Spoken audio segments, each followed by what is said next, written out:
our first question. What is the Schwarz inequality in R2 or R3? And write the proof, right? So for that, now Schwarz inequality, what is Schwarz inequality? That is modulus of inner product x comma y is less than equals to norm x norm y, right? That is the Schwarz inequality that we have studied. So by intuition, we are saying that R2 and R3 may, in generally Rn may, the Schwarz inequality would be this.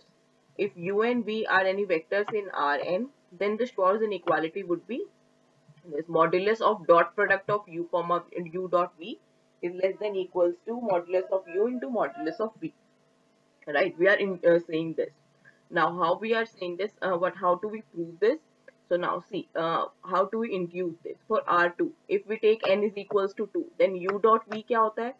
Modulus of u into modulus of v cos theta, right? Dot product, normal dot product, and cos theta जो है, that lies from -1 to 1, right? So modulus of u dot v is less than equals to modulus of u into modulus of v. ये hold कर जाएगा R2 में, right? So हमारी intuition है कि हम Rn में कैसे satisfy करवा रहे हैं. मैं जो prove कर रही हूँ that is for general Rn. So R2 and R3 के ऊपर भी वो applicable है, right? So for that what we take is u and v vectors जो है हमने Rn में लिए थे, right? U and v vectors were in Rn, where u is u1 to un and v is from v1 to vn. Now, so here we are taking n tuple, लेकिन length of u और length of v तो कुछ भी हो सकती है, right?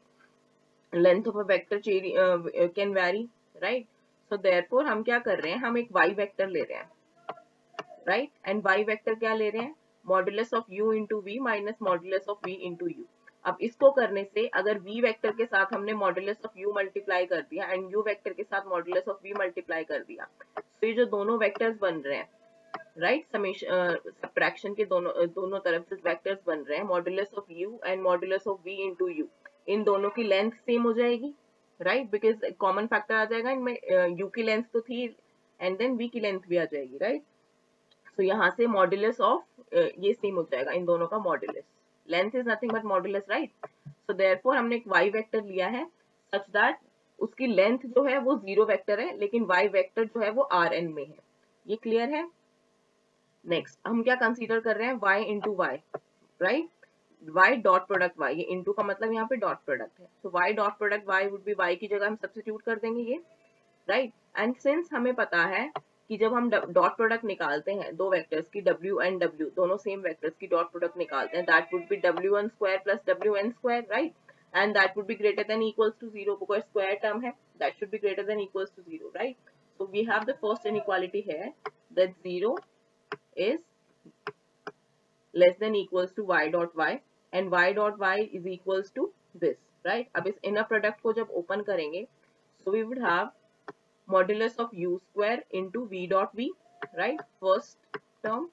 Then we would have minus 2 times this plus modulus of v square u dot u last term, right? So therefore that means v dot v क्या आ जाएगा? Modulus of v square, right? यहाँ से u dot u modulus of u square आ जाएगा. So this term and first and last term जो है वो add होके बन जाएंगे 2 times modulus of u square and v square, right? And second term ये as it is है. Now this was everything was greater than equals to 0, right? So therefore what we would have is this 2 times modulus of u into modulus of v into dot product u dot v is less than equals to this, right? इसको left hand side में लेके चले जाएंगे just inequality की. So यहाँ से we would have is modulus of u से modulus of v cancel, 2 से 2 cancel, तो u dot v is less than equals to this, right? Modulus of u into modulus of v. Now this happened जब हमने y में यहाँ पे minus लिया था, right? Similarly हम एक next vector ले सकते हैं z vector, that would be summation, right? So summation में भी same 0 is less than equals to z hold करेगा, right? So उससे जब हम निकालेंगे z dot z जब निकालेंगे, so we would have is minus u dot v is less than equals to this, right? So from 1 and 2 we can say that modulus of u dot v is less than equals to modulus of u into modulus of v, right? So dot product in Rn holds and we are saying that this is nothing but Cauchy-Schwarz inequality, क्योंकि ये जो inner product x, y निकालते हैं that is nothing but x का first component, y का second component का conjugate, right. So that इनका summation ही आता है। अगर x जो है zeta 1 y जो है ईटाज है, so this would be nothing but zeta 1 into eta 1 bar, right? And r में देख रहे हैं तो eta 1 bar would be equals to eta, so right, so therefore this is nothing but their dot product. Clear है? Any doubt in this?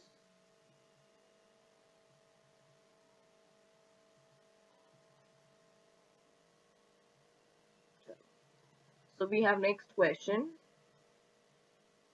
Next question was give example of subspaces of L2. L2 के सिर्फ subspaces के example देने हैं, तो simplest examples are L1 and C00, right? So वो मैंने लिख दिए हैं. Next question, L1 and C00, right? So next question was question number 4. If y is orthogonal to xn and xn converges to x, right? So we had to prove that x is orthogonal to y. Right, so x orthogonal to y prove करना है, that means हम इनका inner product लेंगे क्योंकि inner product को हमें 0 show करना है, right. So we will consider inner product of x with y.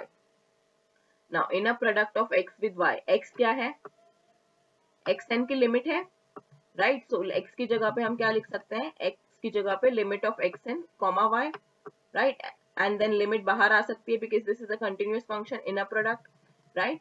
So therefore that would be limit n tending to infinity inner product of xn and y, and inner product of xn and y is 0 because y is orthogonal to xn, right? So therefore we have that inner product of x comma y is equals to 0 and hence x is orthogonal to y. Clear है?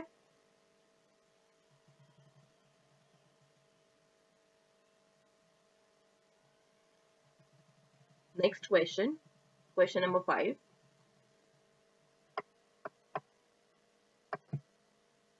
If norm xn converges to norm x and inner product of xn comma x converges to x comma x, right? So we have to prove that xn should also converge to x. हमें prove क्या करना है कि xn जो है x को converge कर रहे हैं. Given क्या है कि inner product of xn comma x जो है वो x comma x को converge कर रही है and norm of xn norm of x को converge कर रहा है. So उसके लिए first we will consider xn comma x को हमें converge कराना है. So we will consider this. Now since first thing हमें गिवन है कि इनर प्रोडक्ट जो है कन्वर्ज कर रहा है, कन्वर्ज करने का इनर प्रोडक्ट का मतलब क्या हो जाएगा, दैट दिस मॉड्यूलस वाली जो टर्म, इसको अगर मॉड्यूलस में लेंगे, modulus of x n minus x minus inner product x comma x, that would converge to 0 as n tending to infinity, and x को अगर हम नॉन जीरो लेके चल रहे हैं, क्योंकि अगर x 0 हो जाएगा तो ट्रिवियल केस हो जाएगा, right. So what we are saying is कि x नॉन जीरो है एंड दिस टर्म कन्वर्जेंस का मतलब, कन्वर्जेंस की डेफिनेशन लगाई हमने यहाँ पे सिर्फ कि that would this difference would tend to 0 as n tends to infinity, right.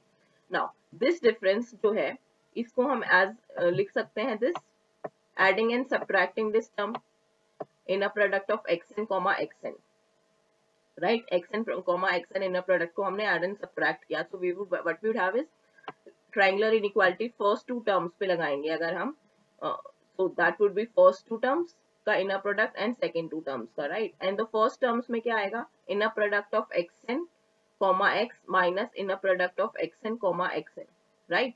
तो इसमें सेकंड जो एलिमेंट है इसके ऊपर हम लिनियरिटी लगा सकते हैं इनर प्रोडक्ट की, that would be equals to sorry, so that means inner product xn as it is रहेगा एंड इसको हम लिख सकते हैं x minus xn, right. And similarly इन दोनों इनर प्रोडक्ट्स में we can write xn comma xn as it is है and x comma x. Now inner product xn comma xn जो है that would be norm of xn square, right, and inner product x comma x is norm of x square. हम already proof hypothesis में था कि norm of xn जो है norm of x को converge कर रहा है, therefore this difference would be 0, right. So we are left with only first element. Now first element में using again the Cauchy-Schwarz inequality, what we can write is this is less than equals to norm of xn into norm of x minus xn, right.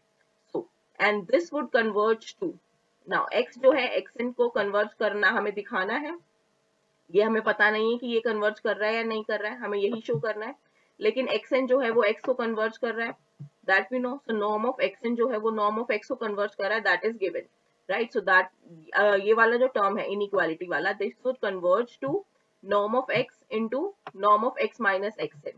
Now यहाँ से ये converge to zero कैसे आया, ये वाली inequality से।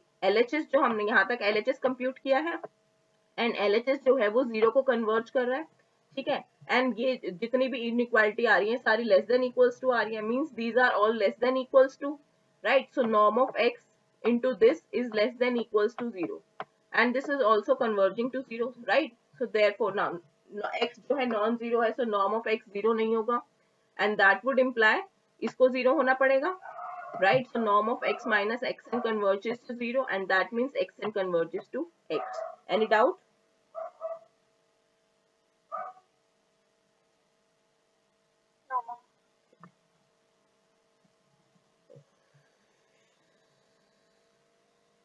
So next question is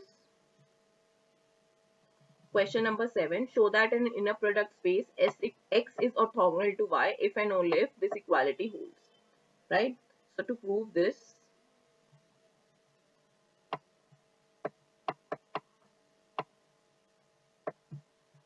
this is question 7. X is orthogonal to y if and only if this equality holds, right? That is norm of x plus alpha y is equals to norm of x minus alpha y for all scalars alpha. So for this यहाँ पे कुछ नहीं लिखा हुआ है. Let first condition holds.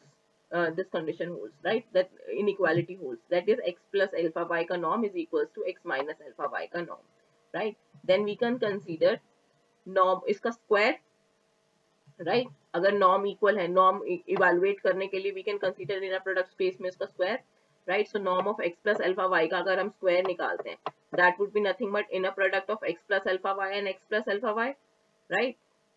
And that would be equals to, now इस inner product को जब हम evaluate करेंगे, so we would be having norm of x square alpha bar times inner product of x comma y, right? Alpha times inner product of y comma x plus this, right? Inner product open किया है. Similarly अगर हम norm of x minus alpha y square निकालेंगे तो उसको यहाँ पे सिर्फ प्लस की जगह माइनस समेशंस आ जाएंगे, राइट? 1 and 2. ना हमें क्या गिवन है कि 1 and 2 इक्वल है, राइट? सो देयरफॉर इनको अगर इक्वेट कर रहे हैं सो that means norm x square and ये नॉर्म y स्क्वायर वाली टर्म्स कैंसिल आउट हो जाएंगी एंड ये वाली टर्म्स जो है इनको राइट हैंड साइड पे लेके आएंगे तो ट्वाइस हो जाएगा दोनों का, राइट? माइनस है उधर जाके एडिशन हो जाएगा. So we would be having alpha bar of x plus y inner product plus alpha times inner product of y comma x is equals to 0. Now this holds for all scalars alpha, right? So alpha is equals to 1 के लिए भी hold करेगा. Alpha को 1 डाल सकते हैं. Alpha को जब हमने 1 डाला तो this is nothing but in a product of x comma y क्योंकि alpha conjugate is 1 plus alpha times inner product of y comma x. सो एक इक्वालिटी हमारे पास क्या आई, equation 3, right? Inner product of x comma y plus inner product of y comma x is equals to 0. Now next हमने alpha को डाला iota, because हर एक scalar के लिए hold कर रहा है तो आयोटा के लिए भी करेगा. So iota conjugate is minus iota inner product of x comma y plus iota times inner product of y comma x. So दोनों से इक्वेशन 3 and 4 को जब सॉल्व करेंगे so we would be having inner product of x comma y is equals to 0, right? And that would mean x is orthogonal to y. Any doubt in this?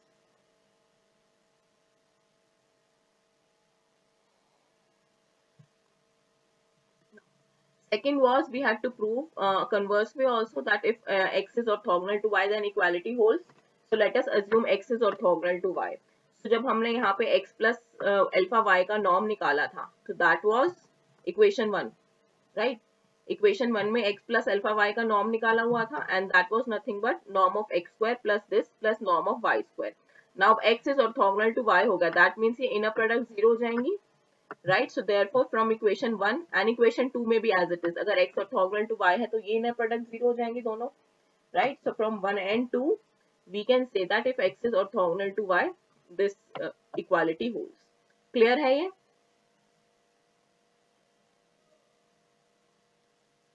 Next question is question number 8.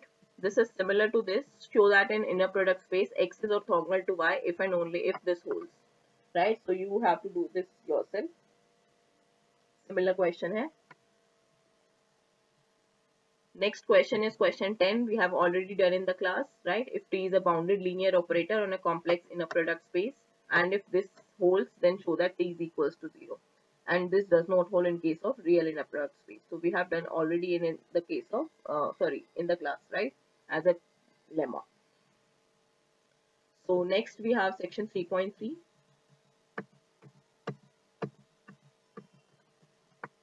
Section 3.3, what I'll be doing is question number 5, first part, right? Question number 5 में क्या है? We are given space x which is equals to r square. We have to find M orthogonal if M is first case is singleton x where x is non-zero, right? And second is a linearly independent set x1 x2. So I'll be doing first.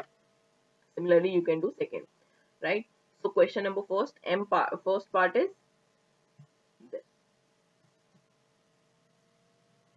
So x is equals to alpha square and m is equals to singleton x हमें given है and x is not equals to 0. So m orthogonal अगर हम set consider करते हैं, so that would be all those y belongings to r square such that inner product of x comma y is equals to 0, right?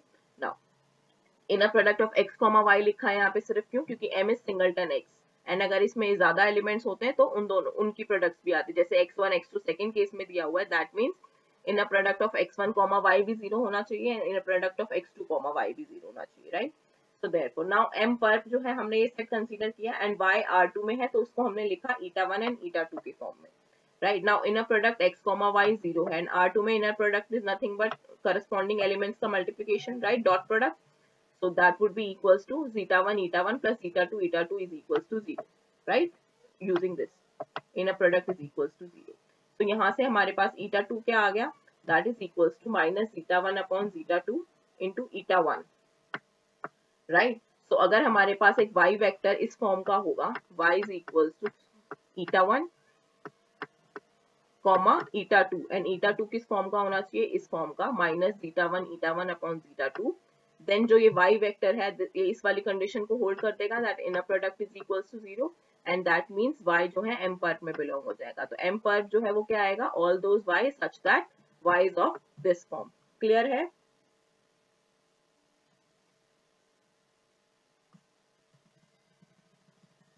Similarly you can do for 2, right? x1 and x2.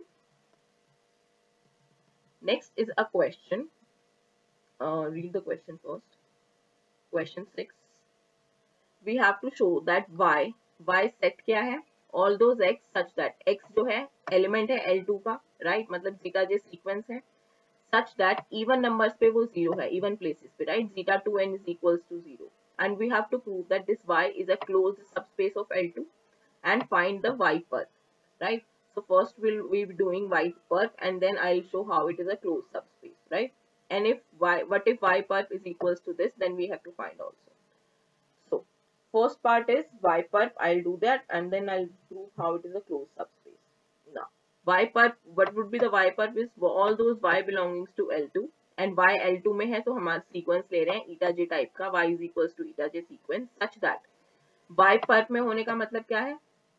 x comma y का inner product 0 होगा where x is in L2, right? So therefore now x comma y अगर हमारे पास elements हैं, x अगर zeta j sequence है, y अगर eta j sequence है, then inner product of x comma y would be nothing but this zeta j conjugate, right?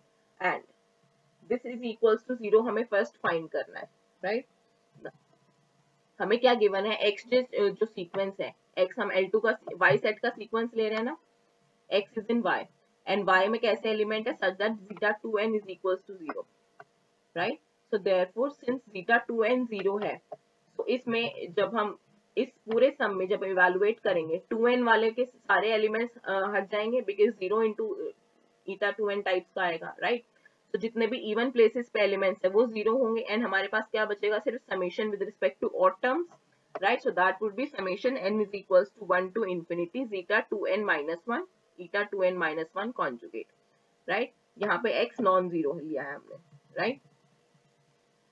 वैसे zeta that would imply eta bar of 2n minus 1 would be 0, right? Because summation of zeta 2n minus 1 is 0 and x जो sequence था उसमें सिर्फ even terms 0 थी, right? So therefore odd terms पे कुछ ना कुछ एलिमेंट्स हैं, right? So therefore इसको 0 होना पड़ेगा, right? And therefore each term this is equals to 0 and that would imply y पर जो हमारे पास सेट आएगा वो आएगा वो sequences such that odd term पे 0 है, right? क्लियर है ये?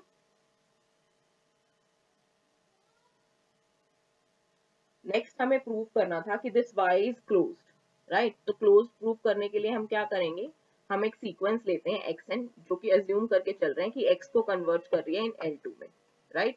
एंड जो सीक्वेंस है वो y में है, राइट? सो अगर हम प्रूव कर देंगे कि ये अगर हम ये प्रूव कर दें कि x जो है y में बिलोंग करता है, देन क्लोजनेस प्रूव हो जाएगी, राइट? सो हमने क्या लिया है यहाँ पे, एक सीक्वेंस जो कि y में है एंड वो कन्वर्ट कर रही है L2 में. Now xn जो है सीक्वेंस x पे कन्वर्ट कर रही है इन L2, that would imply this holds that inner product of xn comma y would converge to inner product of x comma y for all y belongings to L2, right? This was the lemma we have done, right, by the continuity. So that would imply, now if xn was in y, right, so therefore xn का inner product with अगर हम e2k निकालेंगे, right, that would be equals to 0, right, because xn y में है तो इसकी even terms 0 होंगी, right, and even terms 0 है इसकी, and अगर हम e2k के साथ कॉन्जुगेट इसका सिर्फ निकाल रहे हैं, e2k में क्या आएगा, सिर्फ 2kth एलिमेंट जो है वो 1 है, बाकी सारे 0 है, राइट? एंड xn में क्या आएगा, सारे के सारे ऑड एग्जिस्ट करते हैं, इवन 0 है. सो जब इनका हम इनर प्रोडक्ट निकालेंगे तो 2k एलिमेंट पे भी 0 आएगा एंड बाकी पे वैसे 0 आ जाएगा, right? So therefore that would be equals to 0, right? Inner product 0 आ गया एंड xn जो है वो x को कन्वर्ज कर रहा था, right? So using this inequality 1, we can say that from this कि ये converge कर this is equals to 0, that means this x and e2k that converges to x comma e2k, because ये हर एक y के लिए hold कर रहा था तो e2k के लिए भी hold करेगा, right? So therefore x and e2k inner product converges to x comma e2k का inner product, and this is nothing but 0, right? So therefore inner product of x with e2k is 0, and that would imply x should also belongs to y, right? So therefore we have proved that this element x to L2 में लिया था, limit of the sequence that is in y, and hence this is closed. Any doubt in this?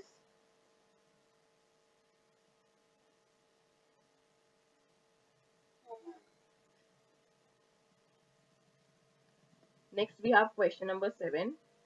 Question 7 we are given B is a subset of A, and these all are subsets of X, and these are non-empty subsets, right? So first we had to prove that A is contained in A double per. We have already done in the class, right? A is contained in A double plus per, right? Second case is B orthogonal is contained in A orthogonal. Now B orthogonal होता क्या है? वो सारे elements आएंगे X के such that X is orthogonal to B, right? And A orthogonal क्या होगा? A orthogonal is all those x belongings to A such that x is orthogonal to A. Now x जो है orthogonal to A है and B जो है A में contained है. That means x B के भी orthogonal होगा, right? So that means x is orthogonal to B, right? So that would imply कि B orthogonal is contained in A orthogonal, because वो सारे x इसमें already include हो जाएंगे B पर में, right? Easy enough? Any doubt? ये तो normal set था, set theory. And similarly you have to prove that this, हाँ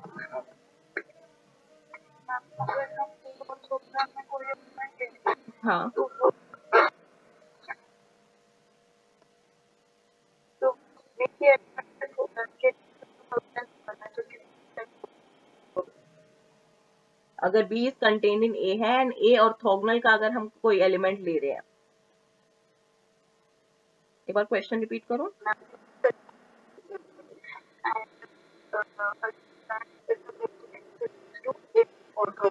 ठीक है, हाँ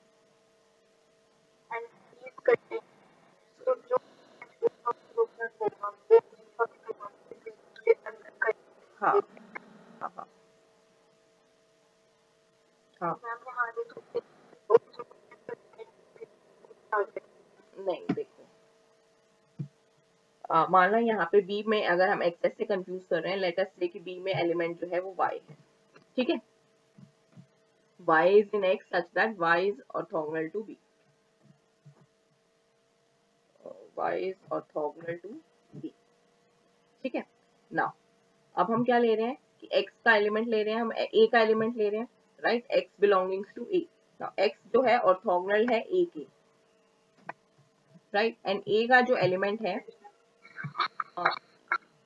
ये पूरा सेट लिया हमने a, ये पूरा सेट लिया हमने a, ठीक है, एंड b यहाँ पे है, and this is whole x, so this is b,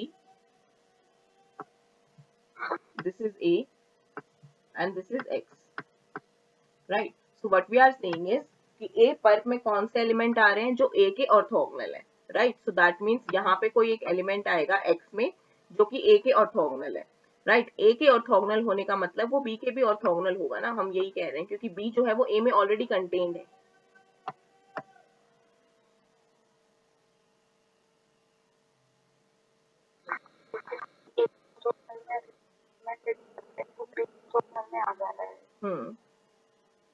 A orthogonal में एलिमेंट लेके चल रहे हैं, वो बी ऑर्थोगोनल में नहीं आ रहा है।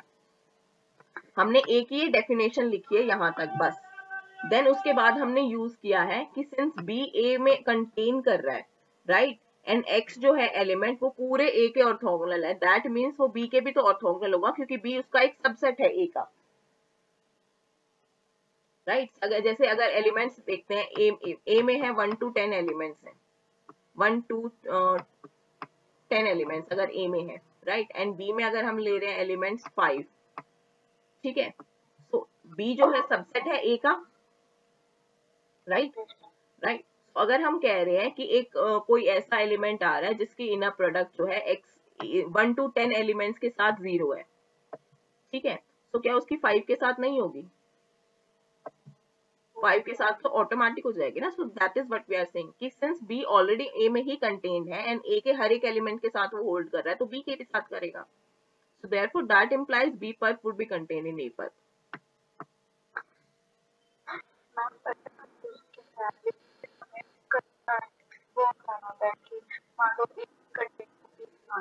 तो हम ए में एलिमेंट लेके चलते हैं, हाँ आई नो, और हाँ, तो मैम यहाँ पे क्या हो रहा है कि क्योंकि x और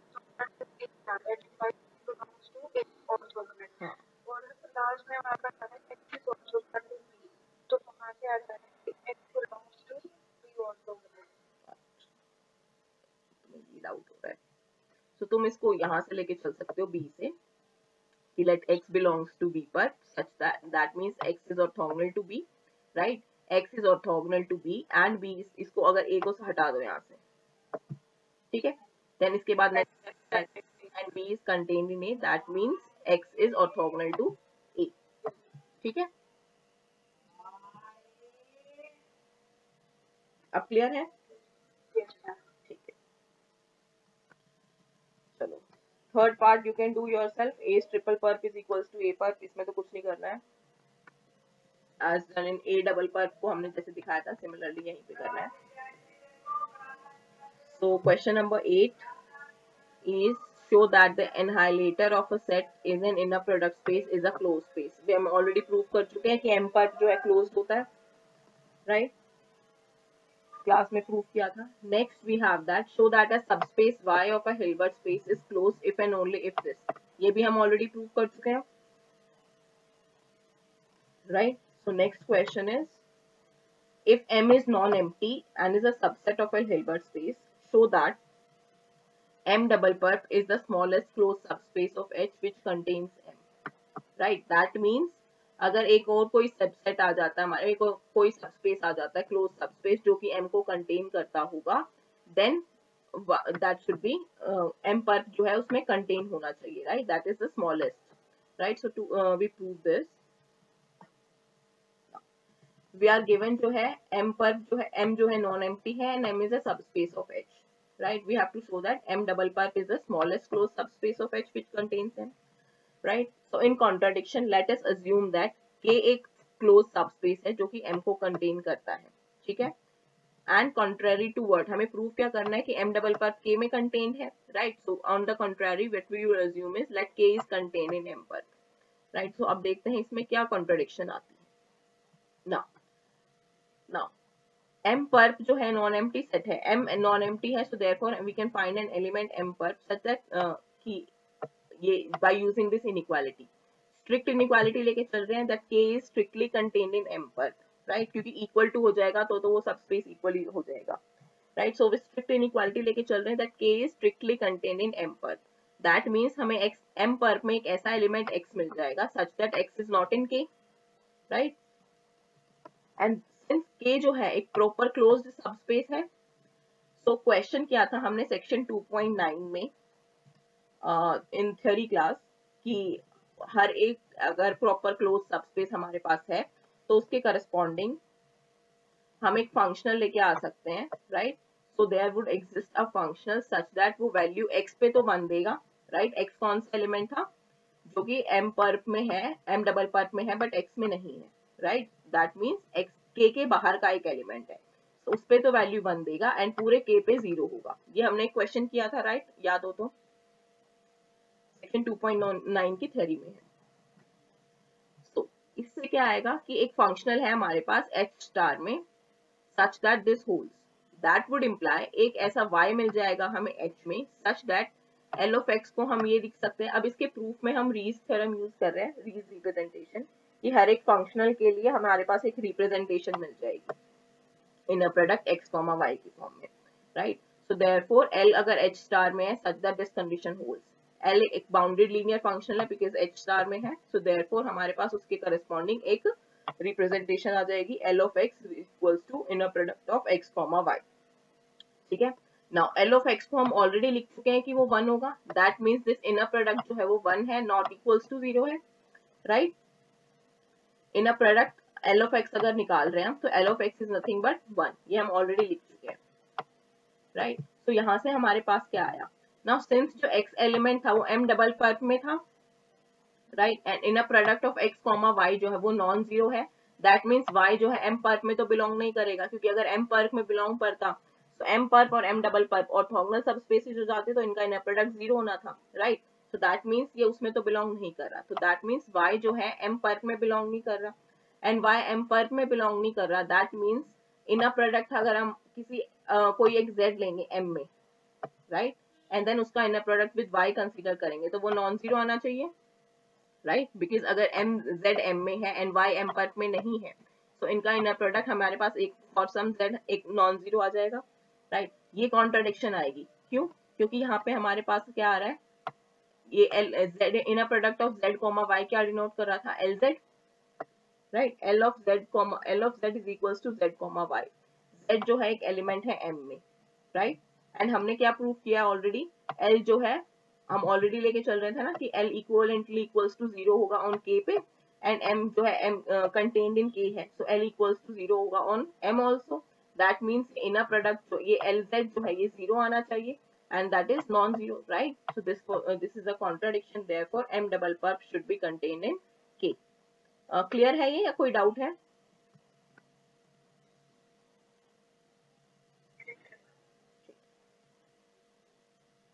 So next we have section 3.4.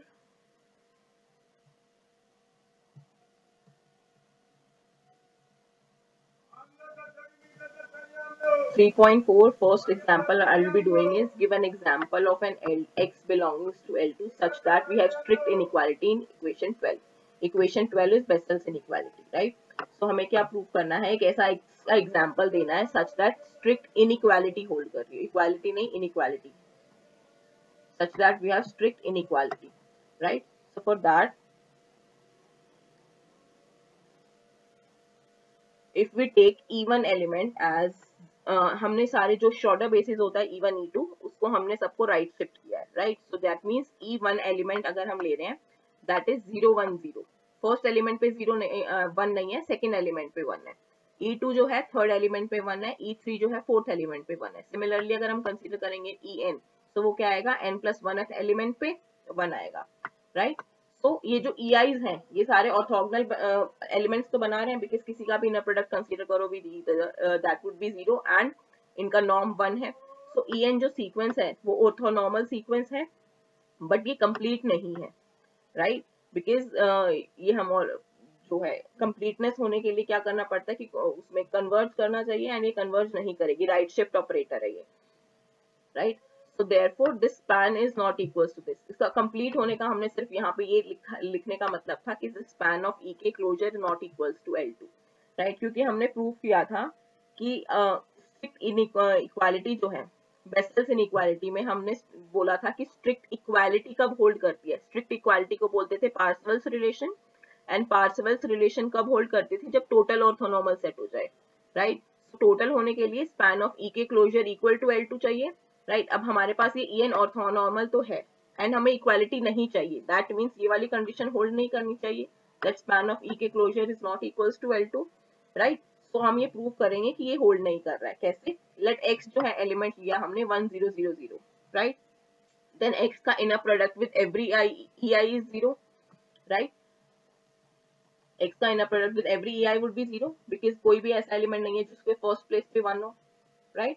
And जो नॉर्म ऑफ x है that is equals to 1 and this x is in L2. ये x L2 में है but span of EK closure में बिलोंग नहीं कर रहा है, राइट. एंड दिस इक्वालिटी यहाँ पे अगर हम LHS देखें बेसेल्स इनइक्वालिटी का, अगर inner product of x, ei 0 आ रहा है for every i, then summation would also be 0 and that is not equals to norm of x which is equals to 1.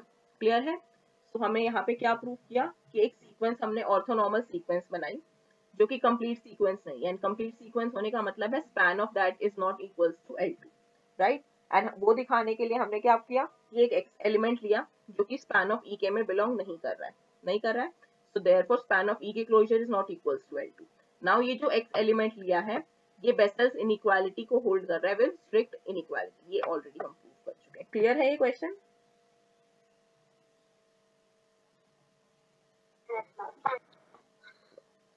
so next question 7 was EK एक orthonormal sequence given है and we have to show this and we have already done this in the class. so section 3.4 is also complete. That is what I have done. इसके अलावा there are strict questions. ये नहीं है कि यही questions है. जैसे ये first वाला question, fifth question देखो. If EK is an orthonormal sequence in any product space and show that x minus y is given by this is orthogonal to space. ये हम already question कर चुके हैं. So that means जो हम tweet में कर रहे हैं वही सिर्फ questions नहीं है. मैं ट्यूट में सिर्फ वो questions करवा रही हूँ जो थोड़ा सा लगे कि difficult है, नहीं हो पाएंगे. जैसे क्वेश्चन 10 है, x1 x2 x3 दिया हुआ है, ऑर्थोनॉर्मलाइज x1 x2 x3, तो इसमें ग्राम श्मिट प्रोसेस लगना है, right. So you can do this on your own, इसमें मुझे करने की कोई जरूरत नहीं है.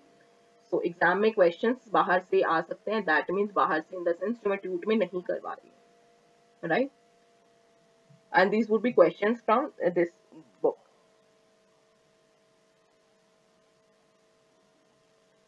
Next we do not have any questions from section 3.5 and 6, I guess, that I'll be doing. Yeah, 3.5 and 3.6 में ऐसा कोई क्वेश्चन नहीं है जो मुझे लगा कि करवाना चाहिए. 3.5 is this.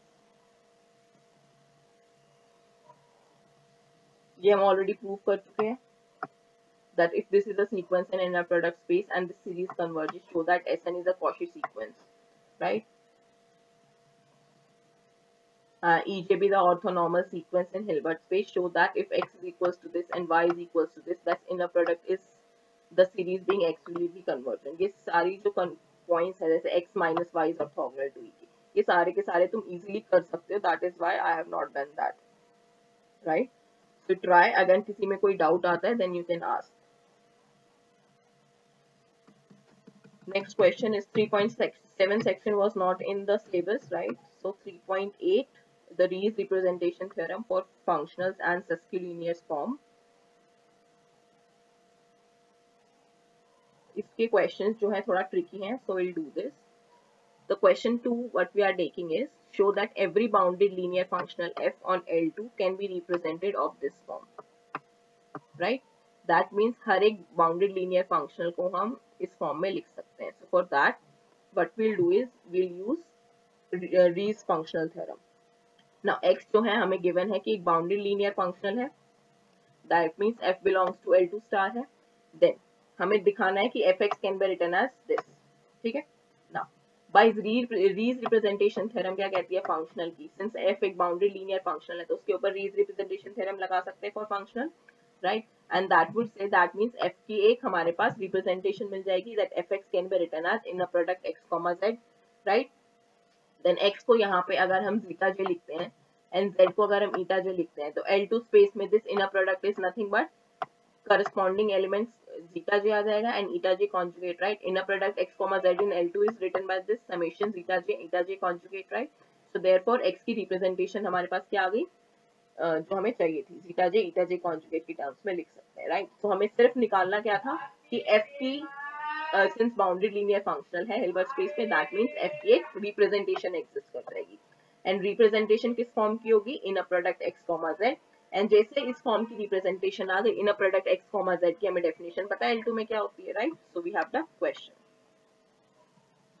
Next was question 3. If z is an fixed element of inner product space, show that fx is equals to x, z defines a bounded linear functional of norm this. ये मैंने इसमें already tweet में prove किया है but ये मैंने question जो theorem है थ्योरम में भी प्रूव किया था, right? So I am not proving it again.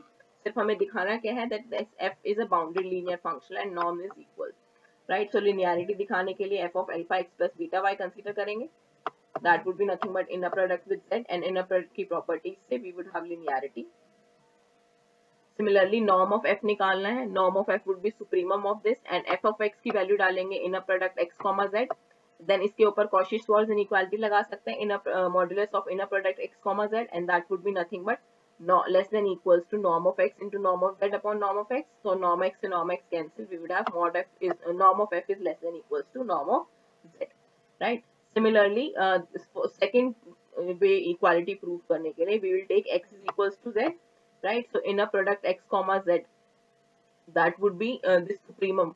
This is nothing greater than equals to inner product of z, z, right? Because वो हर एक element का supremum है. Singleton से तो greater than equal to होगा, right? And this is nothing but mod z square upon mod z. So that would be norm of z, right? So norm of f is equals to norm of z हम already prove कर दिया है. So f is a bounded linear function. Next में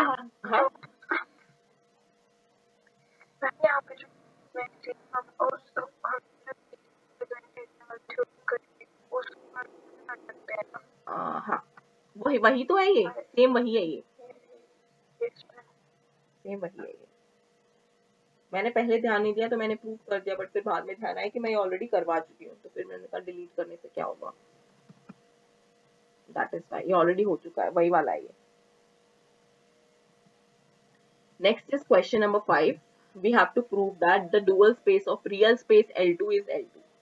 now यहाँ पे question है कि L2 real space हम लिख रहे हैं, ठीक है? now रियल स्पेस L2 क्या होगा? रियल स्पेस L2 को हम डिनोट करेंगे R इंफिनिटी से विद नॉर्म L2, ठीक है? रियल L2 स्पेस होने का मतलब क्या है? X जो सीक्वेंस आएगी, राइट? N2R लिखने का मतलब है जो सीक्वेंस के एलिमेंट्स हैं दीज आर रियल, ठीक है? ये L2 की डेफिनेशन होगी as it is and norm of X भी L2 वाला गिवन होगा. डिफरेंस क्या है? सिर्फ ये R पे जाएगा C पे नहीं, ठीक है? X from N to R जो सीक्वेंस है that is on R, real sequence आएगी नॉट कॉम्प्लेक्स, राइट? सो इसको हम रियल L2 स्पेस को डिनोट कर रहे हैं R infinity with norm of L2. R infinity मतलब इंफिनिटी तक इंक्लूडेड लिया है हमने सिर्फ. ना हमें प्रूव क्या करना है कि dual space is this of dual space of, अगर इसको X स्पेस लिखते हैं रियल स्पेस L2 को then dual space of X is L2, right? तो उसको प्रूव करने के लिए व्हाट वी टेक इज अगर f हम एक एलिमेंट लेते हैं इसके डुअल में, right? Then f belongs to x dual, that means f को हम लिख सकते हैं in the form x, z, right? by using these representation theorem क्योंकि x जो है एक बाउंडेड लीनियर फंक्शन आ जाएगा अगर डुअल में बिलोंग करेगा तो, राइट? एंड डुअल में बिलोंग कर रहा है बाउंडेड लीनियर फंक्शन है दैट मीन्स उसकी रिप्रेजेंटेशन एग्जिस्ट कर जाएगी and representation is fx is equals to inner product x, z, right? with norm of x equals to z. this is representation theorem. now x जो है यहाँ पे ये L2 में था, z भी L2 में था, तो हमने सीक्वेंसेस लिए इस फॉर्म के zeta j and eta j, right? Then inner product x, z को भी कैसे लिख सकते हैं? That is zeta j eta j conjugate, right? Now since real space था तो eta j conjugate would be equals to eta j only, right? so inner product of x, j that would be equals to this. so that means f of x जो है that is equals to summation zeta j eta j. Now जैसे हम dual space prove कर रहे थे in the previous chapter कि x एक element था, यहाँ पे अगर हम x एक एलिमेंट ले रहे हैं, L2 का एलिमेंट है एंड L2 के लिए शॉर्टर बेसिस है, तो x जो है किस फॉर्म का होगा, जीटा जे ईटा जे टाइप का, राइट। x को हम इस टाइप के लिख सकते हैं, zeta J eta j, right. Similarly F of x की वैल्यू हमारे पास ये आई, जीटा जे ईटा जे। सो हम एक ऑपरेटर डिफाइन कर सकते हैं mapping from x dash to L2 by t of f is equals to sequence eta j, right. यही वाले एलिमेंट्स लेते थे। x में अगर जीटा जे ईटा जे है, सो एफ ऑफ एक्स अगर जीटा जे ईटा जे आ रहा है, दैट मीन्स ये जीटा जे तो कोफिशिएंट्स कैरी ऑन हो रहे हैं x के, नए कोफिशिएंट्स के आ रहे हैं ईटा जे के, जो कि f के ऊपर डिपेंडेंट होंगे, राइट। सो देयरफॉर हमने t ऑफ f को डिनोट किया, t ऑफ f को हमने लिखा that would be sequence eta J, and eta J को हम क्या लिख सकते हैं, f of ej, right. So therefore we have to show that t is isomorphism. ये ऑलरेडी हम हमेशा प्रूव कर चुके हैं in section 2.9 and 10 I guess, that this is an isomorphism, this holds, right? So you can already prove that this is isomorphism. Isomorphism के लिए what we'll prove is bijective linear isometry, right? So any doubt in this?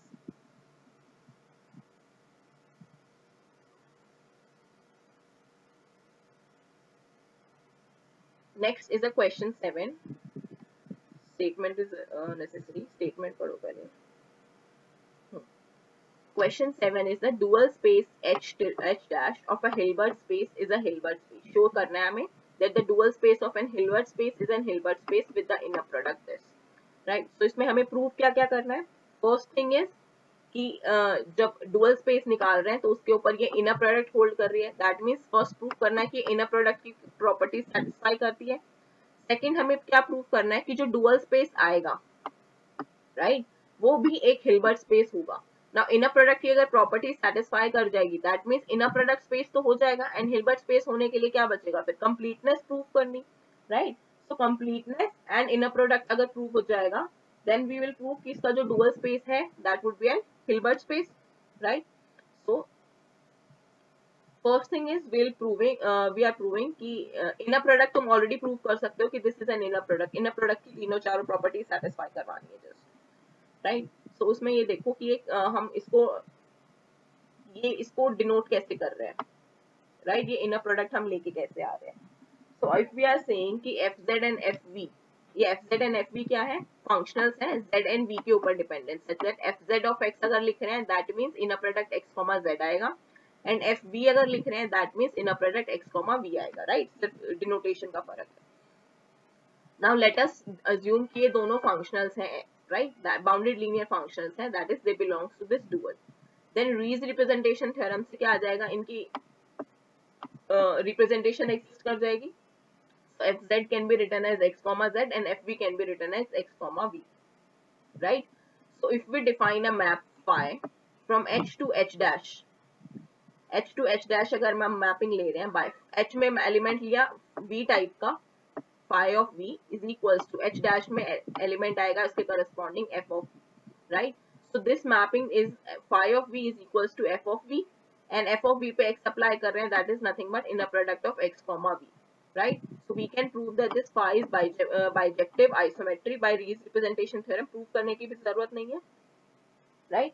So Rees representation theorem से bijective isometry आ जाएगी, and phi जो है ये conjugate linear होगा, क्योंकि अगर हम phi की वैल्यू निकालेंगे alpha v plus beta w और x, that would be f of alpha v plus beta w at x, right, and x की definition then f की definition लगाएंगे, that would be x का inner product with this element, right.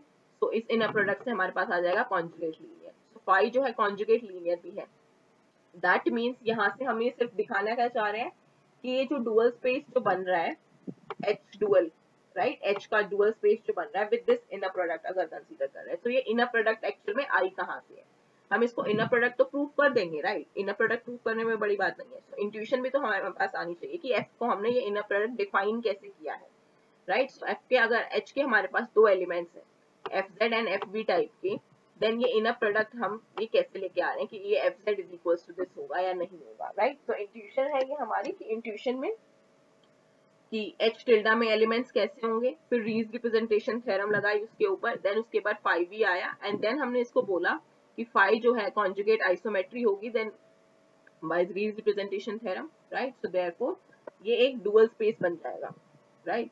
Then हमें prove करना है कि जो dual space है ये एक्चुअल में एक कंप्लीट स्पेस है, राइट. इनर प्रोडक्ट तो हमने डिफाइन कर दिया एंड ये भी प्रूव कर दिया हमने कि ये वेल डिफाइंड फंक्शंस होंगे, right, because Riesz representation theorem से हमारे पास ये डेफिनेशंस आ जाएंगी. Then next we have to prove that is कि ये कंप्लीट स्पेस होगा. कंप्लीट स्पेस होने के लिए क्या चाहिए? Will take a Cauchy sequence in H dash, right?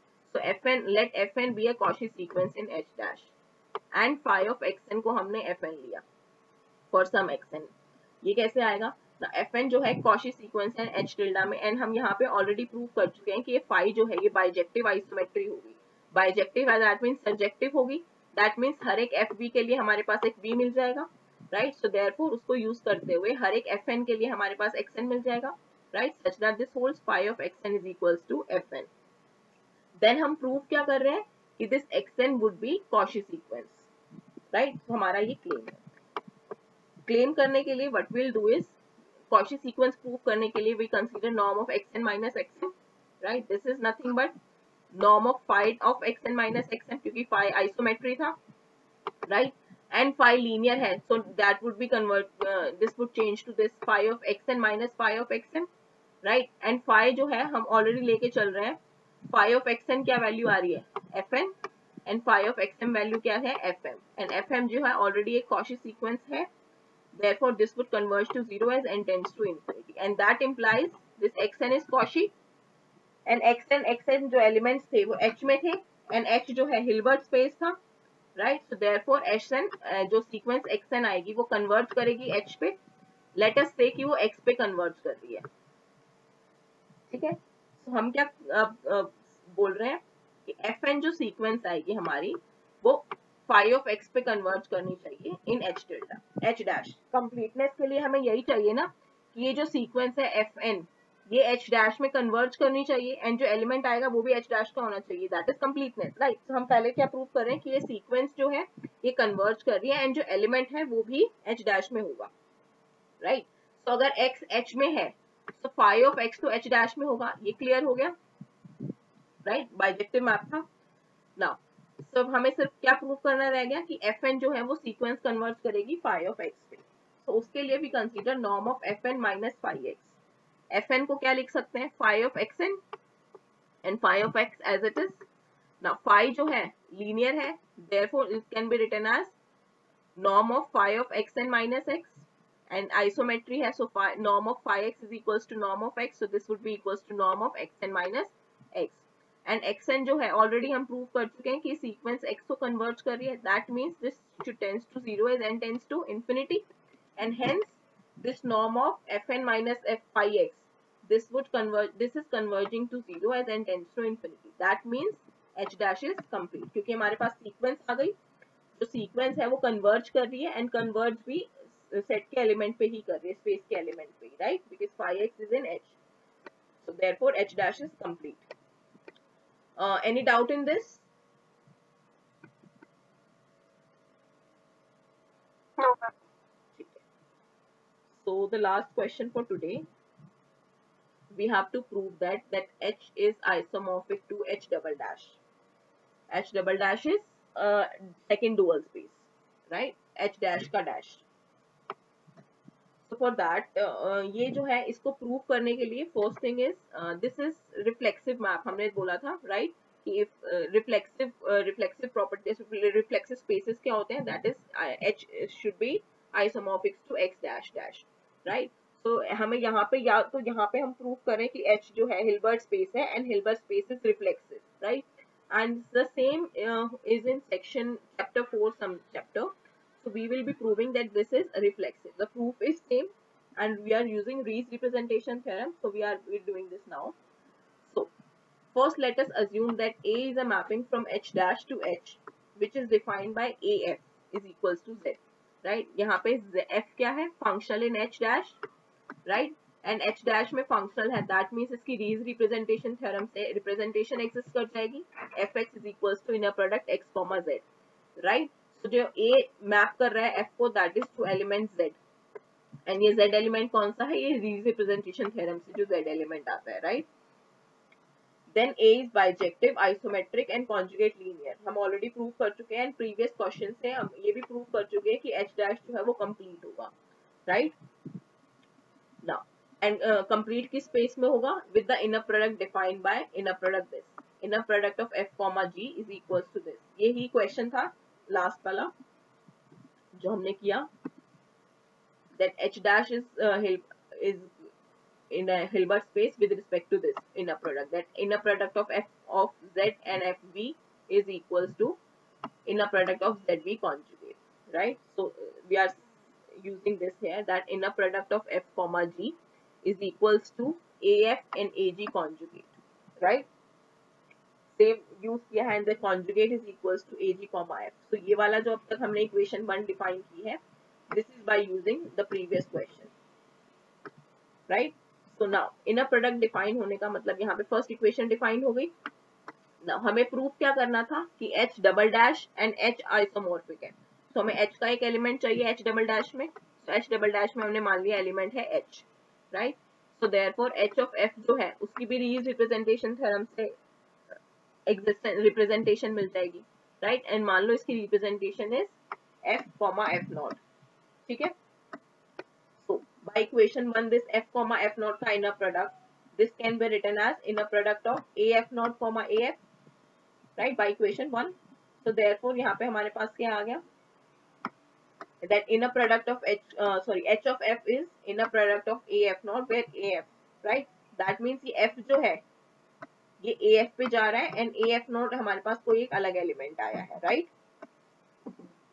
Now f क्या था, x z का inner product and a of f क्या है, z, राइट। तो अगर हम a of f नॉट को अज्यूम कर ले x है, a of f नॉट को अगर हम अज्यूम करते हैं x है, then this inner product a f naught और a f क्या आ जाएगी, that would be inner product of x comma z, because a f naught x है एंड a f z है, right. And inner product of x comma z is nothing but f of x, right. So यहाँ से हम क्या लिख सकते हैं कि h of f would be equals to f of x, right?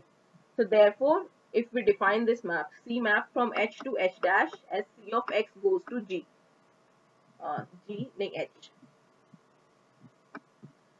this map C goes to C of X goes to H, right? X को element पे लेके जा रहा है H पे, then C के ऊपर अगर X अप्लाई करेंगे that is H, right? So therefore this is canonical embedding, जैसे हमने प्रूव किया था, isometric linear होगी, 1 1 होगी, right?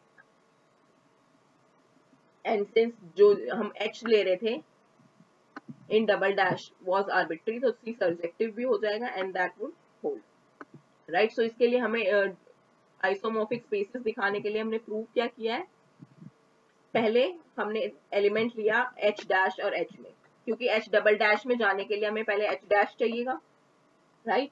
तो H to H dash हमने एक मैपिंग लेके चले, उसको हमने प्रूव किया कि वो बाइजेक्टिव आइसोमेट्रिक है एंड कॉन्जुगेट लीनियर है, एंड देन उससे हमारे पास आ गया कि H dash जो है वो कंप्लीट होगा with this inner product, right.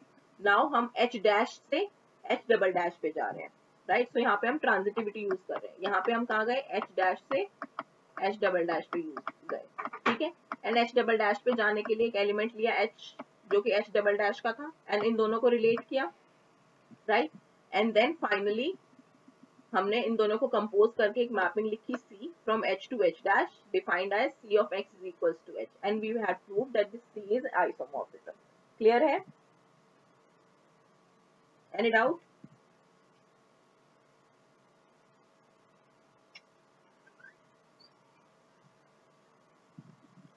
अगर कोई डाउट हो तो पूछना नेक्स्ट क्लास में भी।